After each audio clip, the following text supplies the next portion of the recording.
하나님 말씀 봅니다. 신약성경 요한복음 11장 봅니다. 165페이지입니다.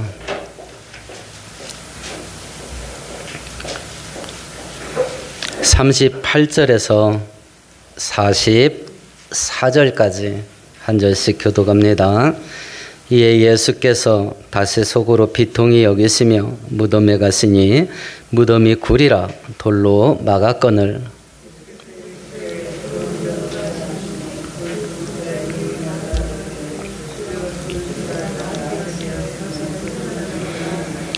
예수께서 이르시되 내 말이 네가 믿으면 하나님의 영광을 보리라 하지 아니하였느냐 하시니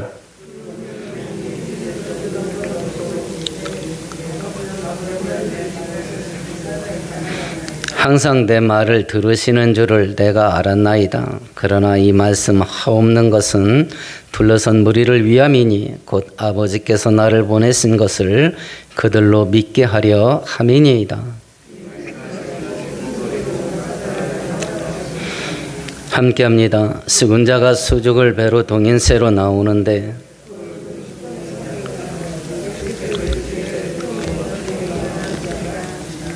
아멘, 아멘. 몇 년간, 3년 정도 코로나 바이러스 때문에 많은 것들이 무너져 내린 것을 우리가 그동안 경험하고 살았습니다. 직접적으로는 이거 코로나 또 확진돼 가지고 뭔 일 생기는 거 아닌가 전전긍긍하면서 살았고요. 또 경제가 주저앉았습니다. 많은 서민들의 소망이 사라졌지요. 거기다가 온갖 사기 사건, 부정부패 이런 거 터지면 가난한 자들만 더 고달파지고 여기저기에서 눈물을 뿌리는 많은 사람들이 있었습니다. 우리의 신앙도 많이 식었죠.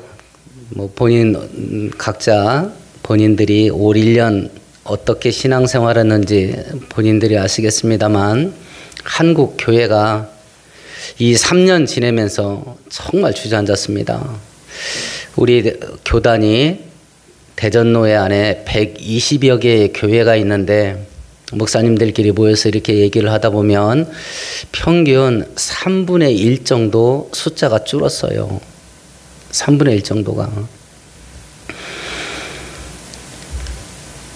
올 1년도 참 암울하게 살았는데요. 내년에는 더 힘들 거라고 그럽니다. 이렇게 여러 부분 속에서 절망과 사망의 먹구름이 우리를 뒤덮고 있는데 한 가지 질문을 던져보십시다. 살 길이 있겠나? 살 길이 있겠나? 이런 질문 속에 오늘 우리가 읽은 성경은 살 길이 있다 라고 대답합니다. 이제 오늘 마지막 날이고 이제 우리가 오늘 하루 동안 2년을 살 겁니다. 2년을 살 건데 내년을 어떤 마음으로 출발을 준비하고 있고 또 우리 주변의 환경은 내년에 어떤 형태로 시작해야 되는 환경을 갖고 있는지 모르겠습니다. 사람들의 생각대로 희망보다는 절망이 더 농후한 1년을 예상하고 시작할지도 모르겠습니다.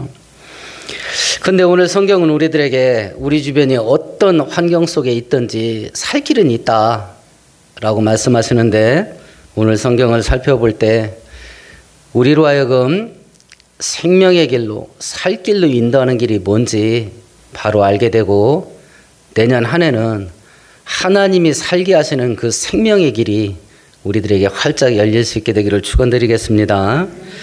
먼저 우리 가운데 죽음의 먹구름이 덮이게 되면 어떤 일이 벌어지는가 보십시다. 33절을 같이 읽어보십시다. 예수께서 그가 우는 것과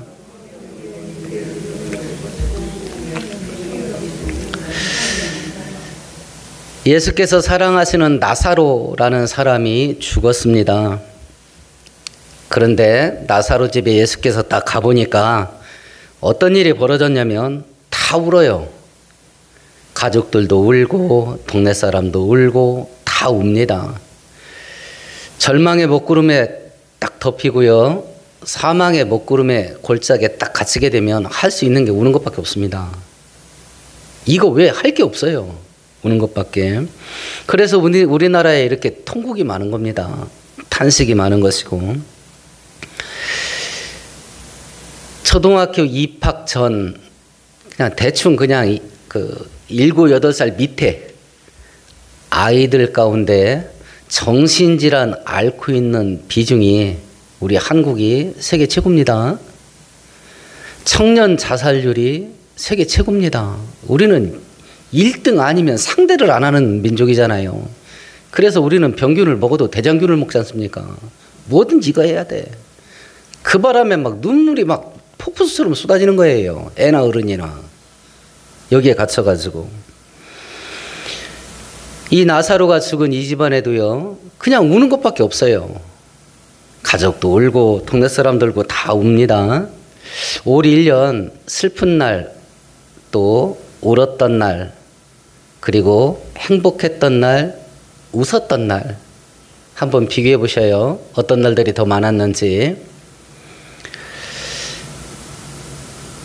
죽음의 골짜기에 빠지게 되면 이제 온통 우는 거 외에는 달리 할 게 없는데, 그러면 당신의 택한 백성들이 이 죽음의 구렁텅이에 빠져서 그냥 통곡하는 것밖에 없을 때 예수는 그럼 우리들을 위해서 뭘 해주냐라고 하는 겁니다. 33절에 보면 예수께서 당신이 사랑하는 나사로 가족들이 우는 것을 보시고 심령에 비통이 여겼답니다. 그리고 불쌍히 여기시고 35절에 보니까 함께 울었답니다. 자, 그럼 생각해 보십시다. 예수님이 나사로 상황을 보고 당신도 막 가슴이 아팠대요. 그 예수님도 막 같이 울었답니다.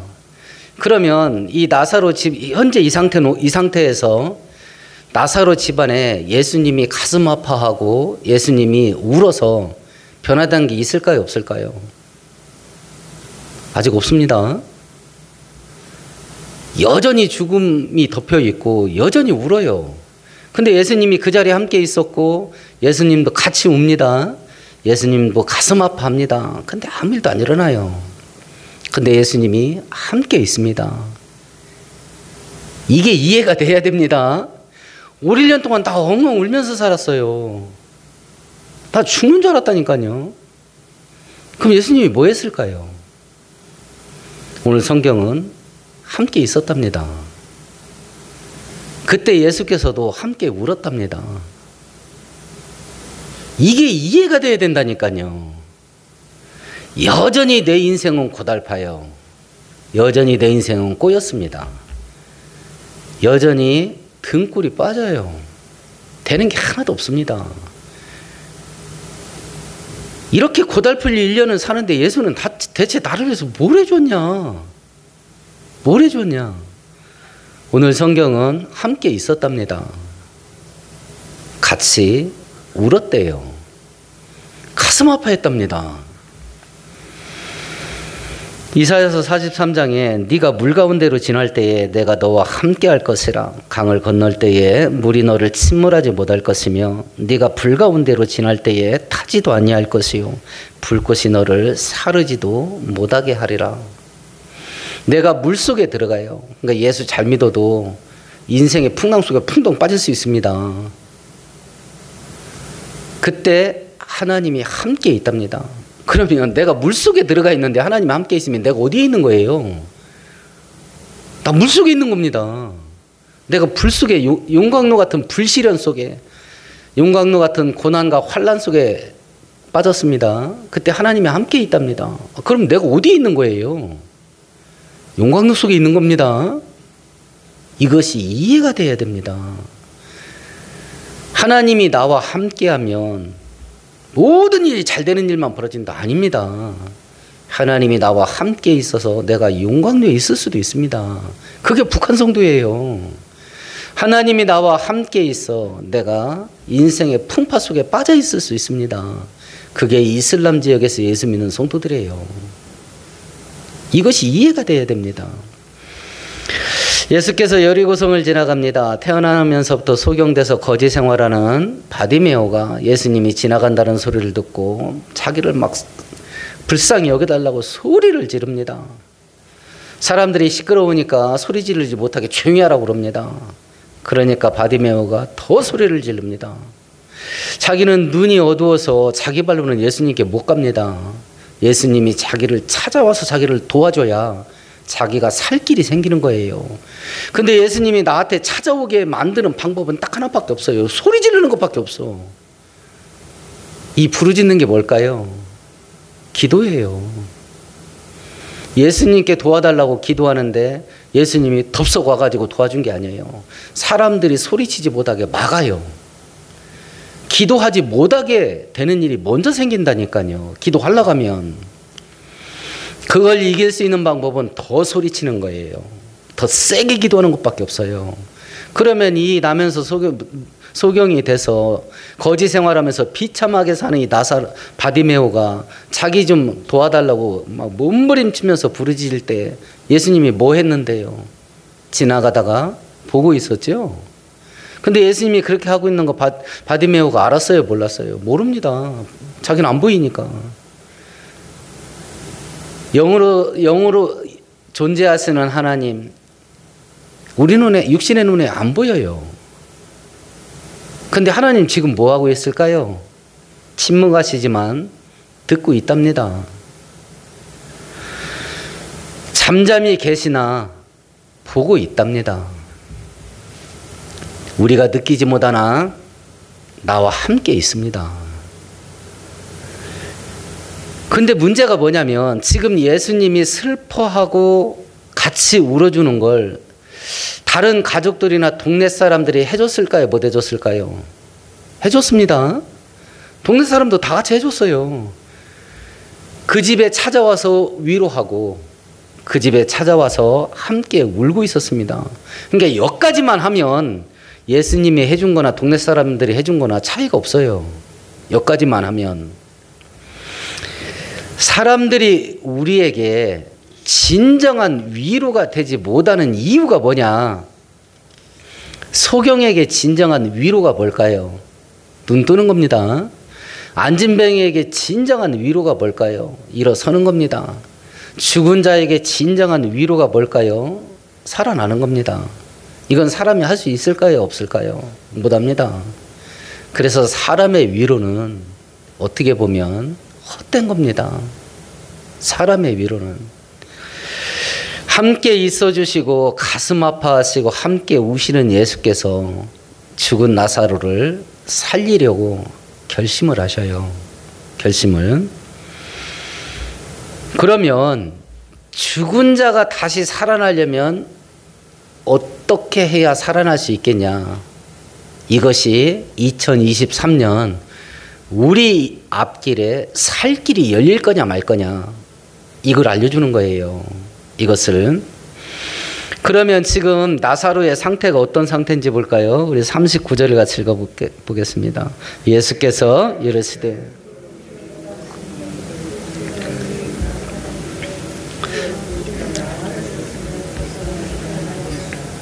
나사로는 죽은 지 4일 됐답니다. 그래서 썩은 냄새가 난답니다. 그러면 구더기 끓고 있겠지요.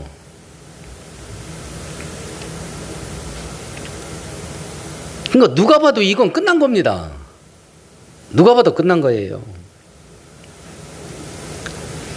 제가 어렸을 때에 이웃의 할머니가 돌아가셨는데 그때는 냉장고가 없던 시절이라 여름철에 돌아가셨어요.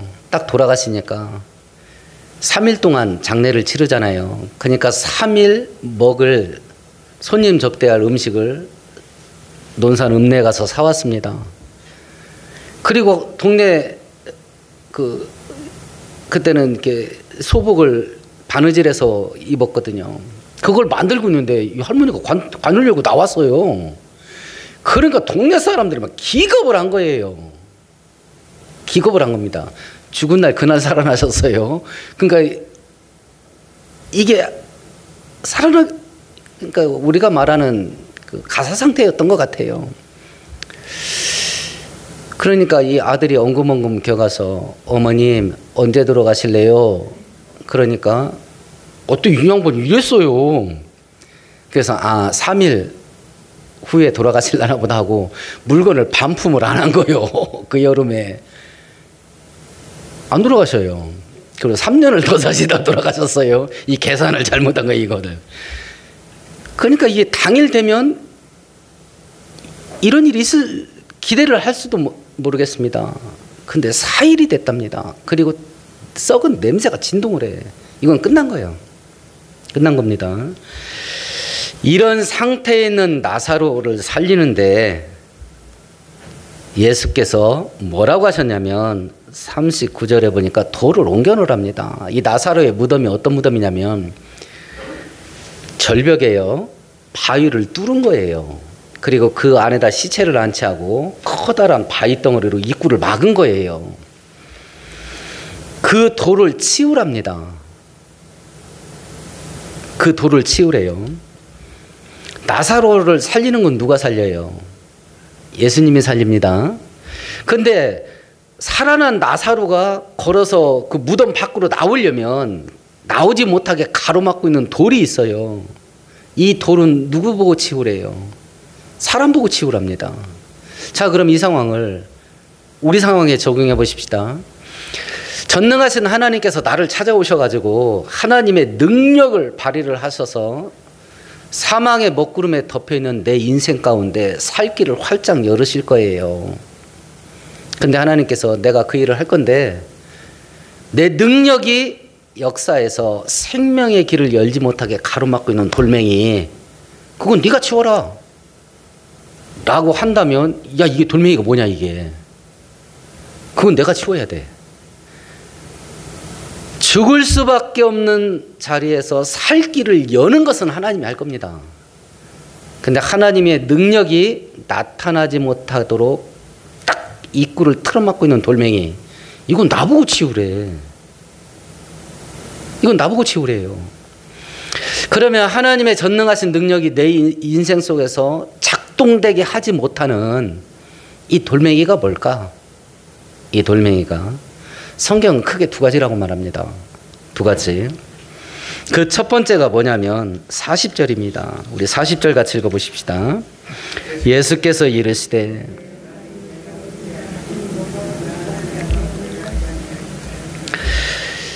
돌멩이 치우라 하니까 마르다가 뭐라고 말하냐면, 누이 동생 마르다가 39절에 보면 지금 4일 지나서 썩은 데가 풀풀 나잖아요. 이 얘기가 뭐예요? 돌려 말하면 지금 죽은 지 4일 지나서 다 썩었습니다. 뭘 어떻게 하시려고 그래요? 믿음이에요? 의심이에요? 의심이죠. 그러니까 예수께서 말합니다. 야야, 네가 믿기만 하면 하나님의 능력이 나타난다. 이걸 얘기한 거예요. 그러면 지금 나사로가 살아남에 있어서 하나님의 능력이 역사하는데 방해거리가 되는 돌멩이, 첫 번째 돌멩이가 뭐예요? 의심이에요. 의심. 의심. 이게 되겠어? 의심이에요. 의심. 오늘 본문 속에서 하나님은 뭐라고 말하냐면, 일은 내가 할게. 일은 내가 할게. 너는 돌멩이 치워. 내가 그 일을 할 수 있다는 걸 믿기만 해. 올 1년 어떻게 사셨어요? 일을 내가 했지요. 그러니까 고달픈 거예요. 성경은 일은 내가 할게. 너는 내가 그 일을 할 거라는 걸 믿어. 그걸 요구했거든요.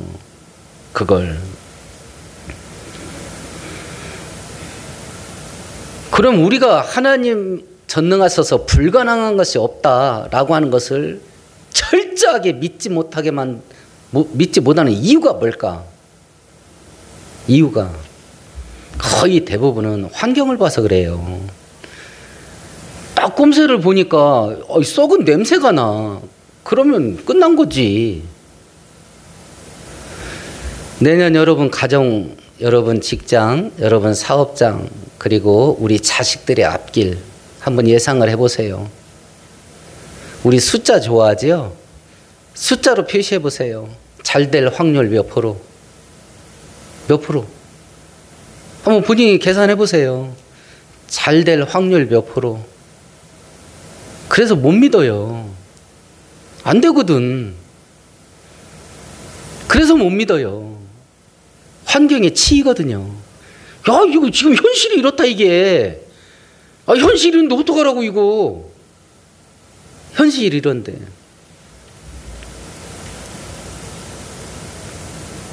눈에 보이는 환경과 현실, 이거에 마음을 뺏겨버리면 하나님 못 믿습니다.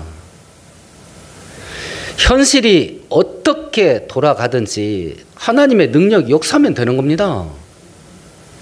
그러니까 이건 이 시선 싸움이에요. 내가 초점을 하나님께 맞추냐, 눈앞에 현실에 맞추냐. 현실을 바라보면 하나님 못 믿습니다. 하나님 못 믿어요. 그리고 현실을 바라보면 항상 숫자로 딱 나와요. 이건 가능성 몇 프로야. 그러면 이건 안 되는 거야. 딱 나와버립니다. 지금 하나님을 믿지 못하는 이유가 뭐냐? 썩었거든요. 썩은 냄새가 나거든요. 그래서 이제 더 어떻게 안 되는 겁니다.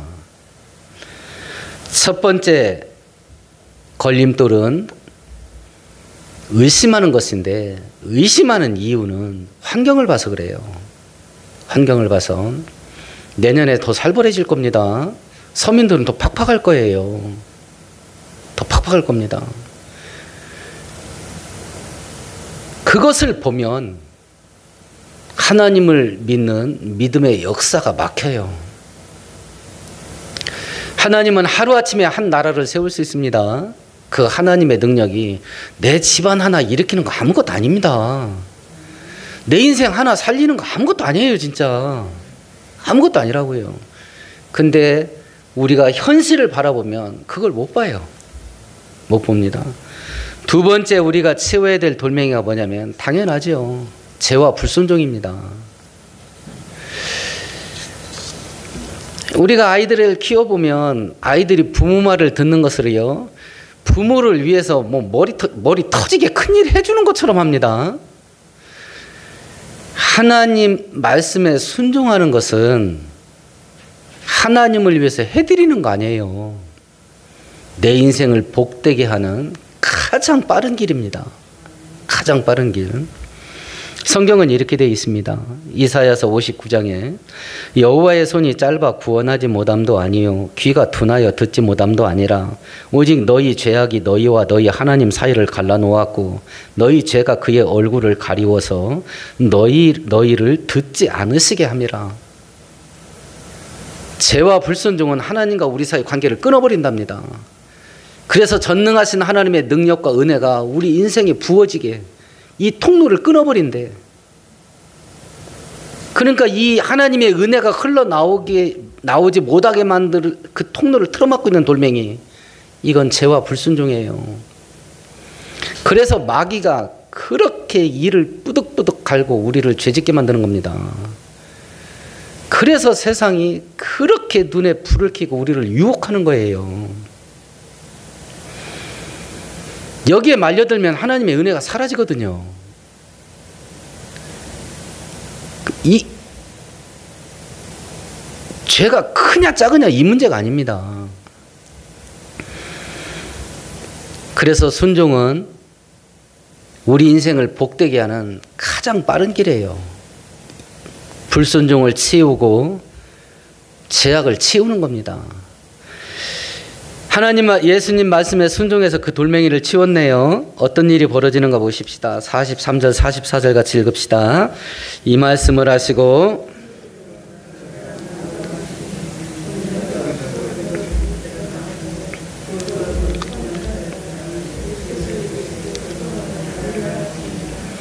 하나님께서 살게 하시면 삽니다. 내년에 하나님께서 우리들에게 살 길 열어주시면 열려요. 그건 틀림없습니다. 그리고 하나님은 우리를 죽이시는 하나님이 아니라 살리시는 하나님이고 우리 망하게 하는 하나님이 아니라 흥하게 하는 하나님입니다. 눈앞의 현실들 그리고 여러 가지 통계의 숫자들, 이것들은 우리로 하여금 야, 내년에도 고달프겠다. 이렇게 절망을 안겨주지만 전능하신 하나님만 바라보면 소망밖에 없어요. 은혜 주시면 되거든요. 이제 이 암울한 시대에 우리를 살리신 하나님, 그리고 불가능이 없는 하나님의 전능하신 능력, 이것이 우리에게 부어지면 죽을 수밖에 없는 자리에서 살 길을 열린다는 것을 확신하시고 소망 가운데 2023년을 맞이하는 우리 모두 되기를 축원드리겠습니다. 오늘 말씀을 생각하시면서 우리 함께 동성으로 기도하십시다.